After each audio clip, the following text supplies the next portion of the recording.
Since the dawn of time, Camunda 8 developers have had to deal with various different API surface areas to create their applications. But this all changes in 2023 with the Camunda 8 Unified SDK for Node.js. To install it, node init-y to start a new project, npmi Camunda 8 SDK. Don't forget the dashes. Yes, folks, it's that easy. Let's do something with it now that we've got it installed.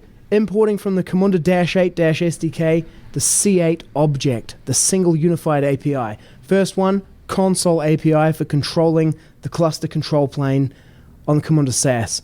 We're going to get the parameters. These are the various parameters that are needed to create new clusters in Camunda SaaS. I'm going to pull that response and log it out. JSON stringify the thing. Here's what it looks like. We get a list of parameters back. Let's take those list of parameters and we're going to use them to create a new cluster in our account. So you can freeze this if you need to. We're going to send that cluster request, create cluster on the console API.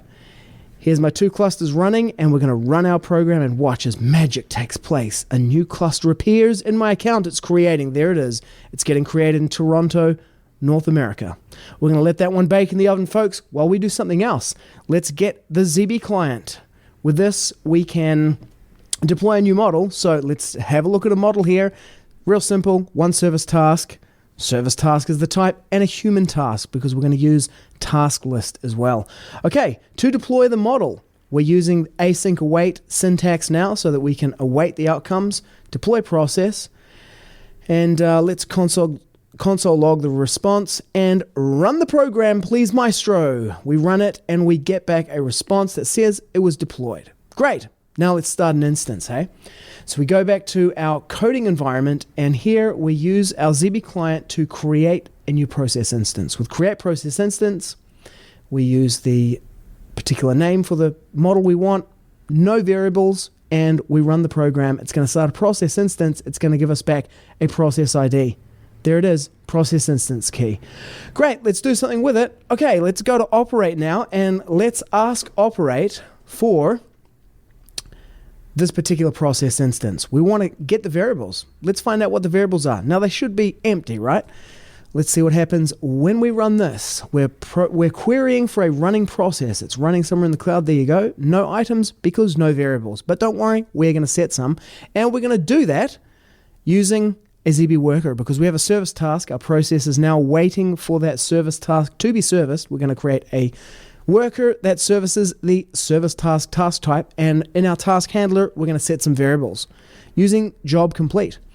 Now when we set these variables here, it's going to complete the task, set the variables in the process. We'll have the opportunity to inspect them, or we can look at the task, the human task, which is the next one in the process that's going to get hit after that. So we have to return the job complete from the task handler. That's how we know that the job got handled in the task handler in the IDE.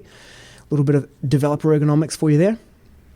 Let's look for the process instance key, and this is going to log us out to tell us that, hey, I did the thing, I serviced the task. Here we go. We're going to run that. And bingo, there it is. Servicing job for process ID. Very good. Hey, let's do something else. We'll run our operate again. Now we see our variables come back. They're there. They've been set. It's magic. Now to the task list. We did the service task. Our process is now waiting at the human task. We're going to pull everything from the task list. Now there might be a couple of other tasks in there, completed ones, because I'm not filtering here for only incomplete tasks. So we're going to get back any active tasks plus completed tasks. So yeah, there's a couple of different ones here. Okay, great. So you see one there says completed, right? And then there's one that is not completed, which is the one. There's one created. Task state is created. So that's the one we want. So let's get back all the tasks, and then we're going to filter for the one with our process instance ID since we know what the key is. So let's do like a reducer across the task that comes back. It's just a simple array of JSON objects, the magic of JavaScript. Oh, it's amazing. Speaks the native language of the internet. So then we're going to reduce down to get out the one that we want, and then we're going to do something with it. What are we going to do with it? We're going to assign it, first of all, by claiming the task. Let's claim the task. So we claim the task with the task ID, and then we've got to give it a name. who the assignee is going to be.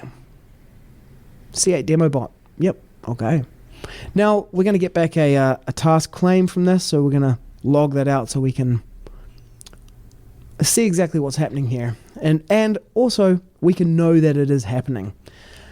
Okay, so let's run this little program, and we should claim our task. We'll get back a claimed task. There it is, claim task. Assignee C8 demo bot. It's working. Let's see if we can see this in the task list in the Camunda SaaS, in the task list application. We go to task list, and then let's have a look. There it is. Human do something. It's assigned. Amazing. There are our variables there. The name is nothing. Updated is set to true.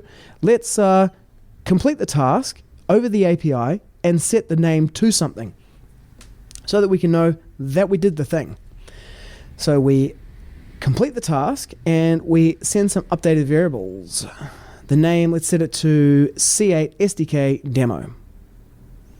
I'm going to await the outcome of that because it's all asynchronous, happening over the wire, and run that small program, ts node index.ts, and we get back the complete task. And then you can see, well, you can't see the variables, but they've been completed. Let's have a look.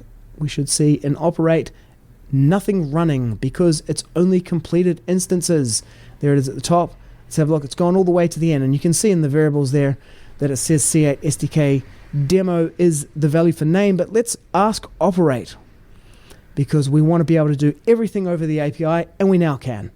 So we ask for the outcome from operate the variables. We're going to log them out with outcome, and we get back our completed payload. There you go. The updated is set to true, and name is set to C8 SDK demo.